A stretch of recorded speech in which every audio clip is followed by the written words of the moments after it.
ہم آج بات کریں گے ہیپیٹائٹس پہ.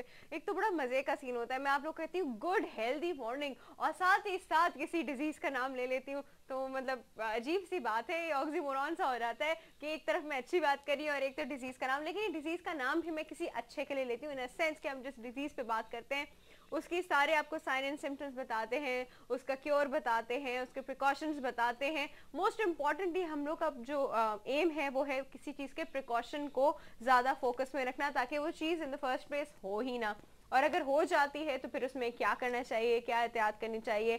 آج ہم جو بات کریں ہیپیٹائٹس پہ, جس طرح میں بھی پہلے آپ کو پروگرام کے شروع میں بتا رہی تھی, پاکستان میں ہر 10واں انسان سم ہاؤ ہیپیٹائٹس سے سفر کر رہا ہے. ہمارے پاس آج اسٹوڈیو میں ہے ڈاکٹر عطا الرحمان امجد صاحب, اور یہ ہیں consultant physician hepatitis and chronic diseases کے. ان کو ویلکم کرتے ہیں اور ان سے ساری انفارمیشن ایکسٹریکٹ کرتے ہیں. السلام علیکم سر. وعلیکم السلام. کیسے ہیں آپ؟ اللہ کا احسان ہے. ٹھیک ٹھاک بالکل الحمدللہ بالکل ٹھیک ٹھاک. سر میں آپ کہیں گے کیا وہی کویشچن وہی سب وہ, لیکن سر ہم کیا کریں, ہم مجھے پوچھنا ہی پڑے گا آپ سے ہیپیٹائٹس کیا چیز ہے. آپ کہیں گے یہ تو کوئی فرسٹ ایئر کا بچہ ہی بتا دے گا, لیکن وہ فرسٹ ایئر کا بچہ ہوگا نا, ہمارے جو بیچارے نارمل ویورز ہیں ان کو تو نہیں پتا نا.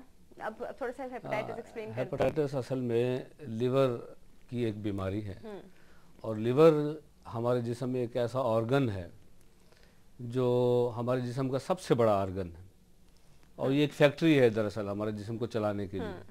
یوں کہا جائے کہ یہ ایک فٹ بال کی طرح, فٹ بال کی جسامت کا ایک ایسا عضو ہے ہمارے جسم کا جو ہمارے سینے میں رائٹ سائڈ پر ہوتا ہے اور بہت سے تعاملات کرتا ہے.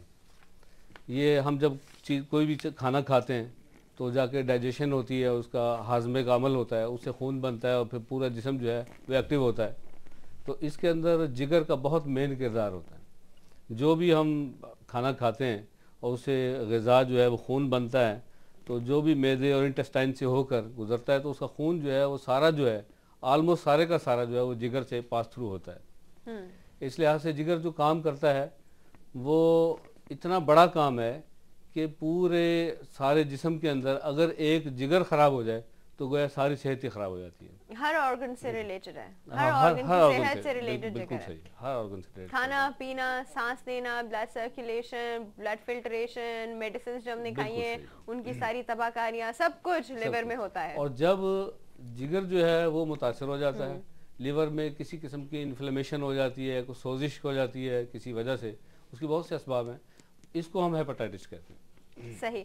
اچھا سر, اب یہ بتائیے ہیپیٹائٹس کی کتنی ٹائپس ہیں, کہاں کہاں سے آ سکتا ہے, موڈ آف ٹرانسمیشن؟ ہیپیٹائٹس کی بہت سی قسمیں ہیں, اس میں اے بی سی ڈی ای یہ زیادہ ہے, اور اب تو ایچ تک جو ہے وہ معلوم ہو چکی ہیں اس کے وائرس کی.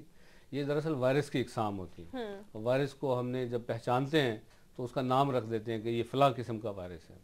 اس میں سے ہیپیٹائٹس اے اور ای یہ تو عام طور پر کرونک نہیں ہوتے, بہت زیادہ لمبا عرصہ نہیں چلتی بیماریاں.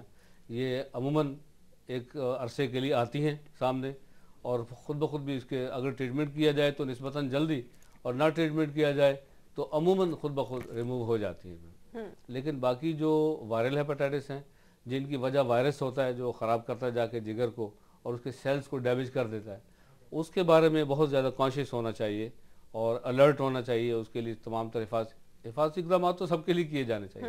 ظاہر ہے اے اور ای بھی کوئی اتنے ایسے نہیں ہیں کہ بالکل ہارم لیس ہیں کہ ان کو ہم بالکل چھوڑ دیں. بہرحال سب کے لیے کیے جانے چاہیے. ہیلتھ کا معاملہ ہے, خاص طور پر جگر کا معاملہ ہے. وہ کہتے ہیں کہ اگر آپ جگر کو صحت مند رکھیں, جگر آپ کی ساری باڈی کو صحت مند رکھے گا.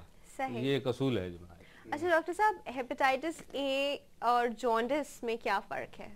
یہ ہیپیٹائٹس جو ہے وہ جگر کی ایک ایسی کنڈیشن ہے جس میں لیور جو ہے انفلیمیشن قبول کر لیتا ہے اور اس کے اندر سوزش پیدا ہو جاتی ہے. جبکہ جوائنٹس میں ضروری نہیں کہ ایسا ہو. اگر ہیپیٹائٹس ہے اس میں بھی جوائنٹس ہو سکتا ہے, اور ہیپیٹائٹس کے بغیر بھی جوائنٹس ہو سکتا ہے. جوائنٹس کا ہیپیٹائٹس کے بغیر بھی جوائنٹس؟ جی اس کے بغیر بھی جوائنٹس. اچھا, میں نے تو سنا تھا کہ کوئی بھی لیور کا پرابلم سب سے پہلے آپ میں وہ جو انسان ہوگا وہ تھوڑا پیلا پیلا نظر آئے گا بیکاز آف جوائنٹس. اسی کو جوائنٹس کہتے ہیں. اس میں بعض اوقات یہ جو لیور جو ہے یہ ایک مادے بناتا ہے, انزائمز ہوتے ہیں, اور بولتے ہمارے ویورز کو پتہ چل گیا وہ. جی ہاں, بائل وائل کی بات ہے, وہ بلروبن آپ کی بات کرنی ہے نا. جی ہاں, اس میں بائل ڈکٹ جو ہے ان میں آبسٹرکشن ہو جاتی ہے بعض اوقات, جس کی وجہ سے پیلیا ہو سکتا ہے جس کو جانڈس کہا جاتا ہے ہمارے. تو یہ ایسے بغیر ہیپاٹائٹس کے بھی پیلیا تو ہو سکتا ہے, ضروری نہیں ہے کہ ہیپاٹائٹس ہو. بائل ڈکٹ میں obstruction ہو کسی بھی حوالے سے, اس میں ہو سکتا ہے. گو کہ عموماً ہوتا تو جگر کی خرابی اور اس کی انفلیمیشن کی وجہ سے ہے, لیکن یہ لازمی کوئی وجہ نہیں ہے کہ اگر جانڈس ہے تو ہیپاٹائٹس لازمی ہوگا, ایسا نہیں ہے. اچھا, اب ڈاکٹر صاحب مجھے بتائیے کہ اس کے سائن اینڈ سمٹمز, یہ اتنے سارے ڈیزیزز ہیں, کیا ہیں؟ اس میں اگر ہم ہیپاٹائٹس کے حوالے سے دیکھیں تو اس میں جو علامات ہیں اس میں ہم سب سے پہلے تو آدمی یہ اس کو ہیپاٹائٹس کو عموماً سائلنٹ کلر کہا جاتا ہے. اس کے علامات نہیں ہوتی عموماً. کون سے ہیپاٹائٹس کی؟ ہیپاٹائٹس سی کو. سی کو. ہاں. باقی سب کی تو علامات باقی ٹھیک کے بتاتے ہیں. اس میں جو ہماری ایک کمپوزٹ ایک علامات کا ہم کہتے ہیں پیکج ہے, وہ بہت سی ہو سکتی ہیں. ان میں سے کچھ بھی ہو سکتی ہیں اور ساری کی ساری بھی ہو سکتی ہیں, اور یہ بھی ہو سکتا ہے کہ کوئی ایک بھی نہ ہو ان میں سے. اچھا. بہرحال یہ جو پیکج ہے وہ میں عرض کر دیتا ہوں. اس میں ایک تو یہ ہے کہ سب سے پہلے آپ کو ہو سکتا ہے کہ کامن ہے کہ بھوک لگنا بند ہو جاتی ہے. اچھا. لیکن کبھی کبھی بھوک زیادہ بھی ہو سکتی ہے, بھوک اور زیادہ بڑھ جاتی ہے بعض اوقات, ایسا بھی ہوتا ہے.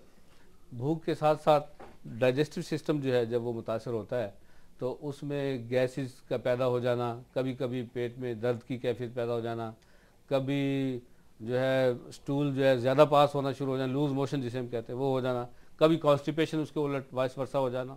یہ علامات ہیں جو پھر اس کے ایک خاص طور پر اگر ہیپاٹائٹس ہے اور ہیپاٹائٹس اگر زیادہ خراب ہو چکا ہے تو اس کی علامات جو ہے وہ اسٹول کے کلر کا جو ہے وہ چینج ہو جانا ہوتا ہے. اس میں گرے کلر کا اسٹول ہے, وائٹ کلر کا اسٹول ہے, اس طرح گرے اینڈ وائٹ اسٹول. اوکے. تو یہ ایک بڑی علامت ہے کہ اس میں جگر کی خاصی بڑی خرابی جو ہے وہ ہم سمجھتے ہیں کہ ہو گئی ہے. اس کے سیروٹک پیشنٹ جو ہیں تقریباً وہ آلموسٹ اس فیز سے گزر رہے ہوتے ہیں. تو یہ ہے. اس کے علاوہ عموماً جو اس میں ہے, اس میں کبھی ہلکے نزلہ زکام رہنا, کھانسی کا ہو جانا, ہلکا ہلکا بخار محسوس ہوتے رہنا, تھکن محسوس ہوتے رہنا, کبھی تھائز میں پین ہو جانا, کبھی یہ فوم معدہ جسے کہتے ہیں اسوفیگس کا سوزش ہو جاتی ہے, جس سے یہاں پر جلن محسوس ہونا, ہارٹ برن جسے کہتے ہیں یہ محسوس ہونا, یہ عمومی علامات ہیں. اتنی کامن ہے اور ویسے ہر ایک کو سمجھا ہوتی رہتی ہیں, تو اس کو ہم ہیپاٹائٹس سی سے کیسے ریلیٹ کریں گے؟ ہیپاٹائٹس سی جو ہے اس کے لیے کچھ ہم تھوڑا سا اور آگے کی علامات ہیں. ہیپاٹائٹس سی کا تو پہلی بات تو یہ ہے کہ ہیپاٹائٹس سی کو جیسے میں نے عرض کیا کہ سائلنٹ کلر کہتے ہیں, تو ضروری بھی نہیں ہے. ہمارے پاس بہت سے پیشنٹ ایسے آتے ہیں جب ہم ان کی کراس کوشچننگ کرتے ہیں تو معلوم ہوتا ہے کہ کوئی بھی علامت اس میں سے ایز سچ انہیں نہیں ہو, بظاہر اپنے آپ کو وہ ٹھیک سمجھتے ہیں. ہوتا یہ ہے کہ کوئی کسی وجہ سے اگر خون کے چیک کرنے کے مرحلے سے گزرتا ہے, اسے اتفاقاً پتہ چلتا ہے کہ ہو یہ تو مجھے تو ہیپاٹائٹس سی ہے یا ایسا ہیپاٹائٹس بی ہے. اصل میں یہ ہیپاٹائٹس بی اور سی کیونکہ بہت زیادہ خطرناک سمجھے جاتے ہیں اور مہلک ہیں نسبتاً. ہیپاٹائٹس بی کی نسبت ہیپاٹائٹس سی تو سب سے زیادہ مہلک ہے.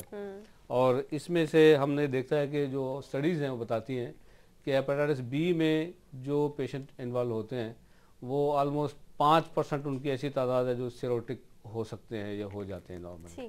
لیکن ہیپاٹائٹس سی میں جو ہے وہ بہت زیادہ تعداد ہے, اگر وہ کیور فوراً نہ ہو تو 80% تک ان کے اگر 20 سال سے زیادہ عرصہ گزرے تو ہو جاتے ہیں. ادروائز 20% پیشنٹ تو ہے وہ ریگولر سیروٹک ہو جاتے ہیں. اور جو سیروٹک ہو جاتے ہیں تو اس کے بعد ایک بہت بڑی ایک سامنے ایک خطرہ رہتا ہے کہ وہ پھر کینسر کا بھی, لیور کینسر کا بھی شکار ہو سکتے ہیں. تو اس لیے یہ ہیپاٹائٹس بی اور سی جو ہے اس کو بہت زیادہ کیئر کرنا چاہیے, اس سلسلے اس کو آسان نہیں سمجھنا چاہیے. اچھا, اب ڈاکٹر صاحب مجھے یہ بتائیے کہ اے اور ای یہ ٹرانسمٹ کیسے ہوتا ہے اس کا وائرس؟ ہیپاٹائٹس اے جو ہے وہ عام طور پر پانی اور خوراک سے ہوتا ہے, اور اس کے سانس لینے سے ہوتا ہے؟ سانس لینے سے عموماً نہیں ہوتا, لیکن یہ ہے کہ اللہ کا کسی ایک موڈ کو تو جوڑا. تو ان ہائیجینک کنڈیشن جتنی بھی ہیں, اور ہمارے ملک میں آپ کو پتہ ہے کہ ان ہائیجینک کنڈیشن بہت ہیں. ہمارے ہاں کیونکہ لٹریسی ریٹ کم ہے, اور تھوڑے سے افسوس کی بات یہ ہے کہ ہمارے ہاں تو لٹریسی ریٹ اگر ہم یعنی اس کو ہم کہیں انسٹیٹیوشنل لٹریسی کی بات کریں, اگر انسٹیٹیوشنل لٹریسی نہیں بھی ہو تو ہمارے ہاں دین کا علم بیسیکلی اتنا ہے, اور جو بھی معاشرے مسلمان معاشرے ہیں قرآن کا علم کے حوالے سے جو فیض یاب ہوتے ہیں انہیں تو ضرورت بھی نہیں اس کی, کیونکہ صفائی جو ہے وہ خود اسلام میں اس کو نصف ایمان کا درجہ دیا گیا. تو صفائی کی کنڈیشن ہم بہت پیچھے چلے جاتے ہیں کیونکہ دین سے بھی دور ہے نا, تو اس لیے بہت پیچھے چلے گئے. تو ہم جو بنیادی چیزیں لوگوں کو چاہیے ہوتی ہیں خاص طور پر کھانے پینے کے حوالے سے، جیسے ہاتھ دھو کے کھانا ہے، یہ سنت ہے، نبی کریم صلی اللہ علیہ وسلم نے بتایا ہے، مگر اس کو اگر ہم اوائڈ کریں گے تو ظاہر جراثیم اور وائرس جو ہے ان کو انٹیک کرتا ہے کسی حوالے سے۔ اسی طرح باتھ رومز جو ہیں وہ ایک بہت بڑا سورس ہیں جو ہیپاٹائٹس پھیلانے کا، خصوصاً ہیپاٹائٹس اے جو ہے یہ پھیلنے کا بہت بڑا ذریعہ جو ہے وہ باتھ روم کیسے؟ آج کل ہائیجینک کنڈیشن اتنی نہیں ہے، خاص طور پر گاؤں میں، آج کل ہمارے وہاں کبھی بھی ہائیجینک کنڈیشن نہیں ہوتی، شہروں میں تو فلش وغیرہ سسٹم ہے جس میں عام طور پر صفائی بھی کر لی جاتی ہے الا ماشاء اللہ، ورنہ جو گاؤں میں دیہات میں ایسے جو ہمارے معاشرے ہیں ان کے اندر باتھ رومز کی صفائی کا خیال نہیں رکھا جاتا، جس سے جو ہے وہ جو کیری کر لیتے ہیں وائرس کو کسی نہ کسی حوالے سے، وہ وائرس جب کیری کر کے لے جاتے ہیں تو کھانے پینے میں ساتھ مل جاتا ہے، کسی نہ کسی حوالے سے وہ پھر افیکٹ کر دیتا ہے۔ ہائے اللہ، ڈاکٹر صاحب کال لے لیتے ہیں۔ السلام علیکم۔ السلام علیکم۔ گڈ ہیلدی مارننگ، کون بات کر رہا ہے؟ میں رخسانہ بات کر رہی ہوں فیصل آباد سے۔ جی رخسانہ صاحبہ کیسی ہیں؟ صحیح، ٹھیک ٹھاک۔ آپ کا پروگرام دیکھتی ہوں بڑے شوق سے، بہت اچھا پروگرام ہے ماشاءاللہ سے۔ تھینک یو سو مچ۔ کتنے شوق سے دیکھتی ہیں اور کب سے دیکھ رہی ہیں؟ میں تو ایک ہفتے سے دیکھ رہی ہوں۔ ہائے کتنی سویٹ ہے، ایک ہفتے سے دیکھ رہی ہیں۔ کیونکہ مجھے پتہ ہی ابھی چل رہا ہے کہ اتنا اچھا پروگرام چلتا ہے جو ہمارے لیے ایک بالکل ڈفرینٹ پروگرام ہے ہمارے معاشرے کے لیے۔ یہاں ایگزیکٹلی اس کی بہت زیادہ ضرورت تھی کہ کوئی آئے اور ہیلتھ کے اوپر کوئی ایسی بات ہو کہ اور وہ ہم سے ریلیٹ بھی کر سکے، کوئی ایسی نہیں کہ پتہ نہیں باہر کہیں ہو رہا ہے، ہمارے اپنے یہاں ہو رہا ہے، پاکستان میں ہو رہا ہے، ویسی کوئی بات ہو۔ صحیح جی جی۔ اچھا بتائیں، کچھ کہنا چاہ رہی ہیں؟ جی میں ڈاکٹر صاحب سے یہ پوچھنا چاہ رہی ہوں کہ ہمیں کچھ اس طرح کی باتیں بتائیں کہ ہم گھر میں رہتے ہوئے اپنی خوراک سے اس کو کس حد تک کنٹرول کر سکتے ہیں کہ میڈیسن تو لوگ کھا ہی رہے ہیں لیکن کہتے ہیں کہ کوئی فائدہ نہیں ہوتا، انجیکشن ہی ہے اس کا علاج۔ اچھا، تو جو ہیپاٹائٹس سی کے پیشنٹس ہیں کہ ہم اس کو خوراک سے کس حد تک کنٹرول کر سکتے ہیں، ہمارے ہاتھ میں کتنا ہے اس کو کنٹرول کرنا؟ ٹھیک ہے جی، ٹھیک ہے، بات کرتے ہیں۔ تھینک یو جی، thank you so much. Okay, thank you Allah. یہ تھوڑی سی اس کے پریکاشن کی طرف چلے گی، وہاں ہم ابھی جاتے ہیں، کیور میں بھی آتا ہے۔ انفیکٹ یہ ڈائٹری جو ویسے کافی ڈائٹنگ ان کو بتایا جاتا ہے کہ زیادہ فوڈ گھی والا اور فیٹی فوڈ نہ لیا جائے اور اس طرح کی چیزیں میٹابلائز لیور کے تھرو ہوتی ہیں وہ زیادہ نہ لی جائیں۔ اس پہ بھی ہم بات کریں گے، تھوڑے سے ٹرانسمیشن موڈ آف ٹرانسمیشن پہ بات کریں، پھر ڈیفینیٹلی اس پہ بات کریں گے۔ جی ڈاکٹر صاحب آپ بتائے تھے باتھ روم سے پھیلتا ہے۔ ہاں، باتھ روم سے جو ہے خصوصاً اس کے علاوہ ہیپاٹائٹس بی جو ہے وہ تمام قسم کے جو جسم کے فلوئڈز ہیں ان سے پھیل سکتا ہے، انکلوڈنگ سویٹ۔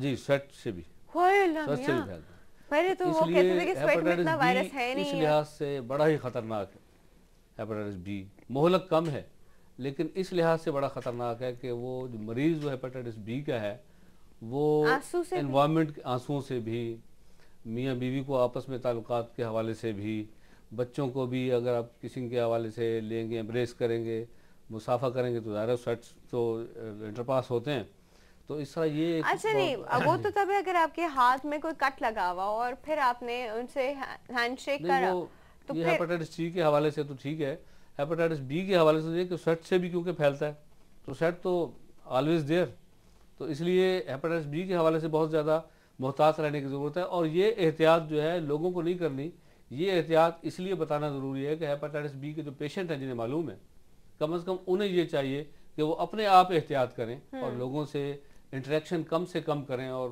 دوسرے کو تو نہیں پتہ، اس لیے وہ خود محتاط ہونا چاہیے اپنی فیملی کے لیے، اپنے دوستوں کے لیے، احباب کے لیے۔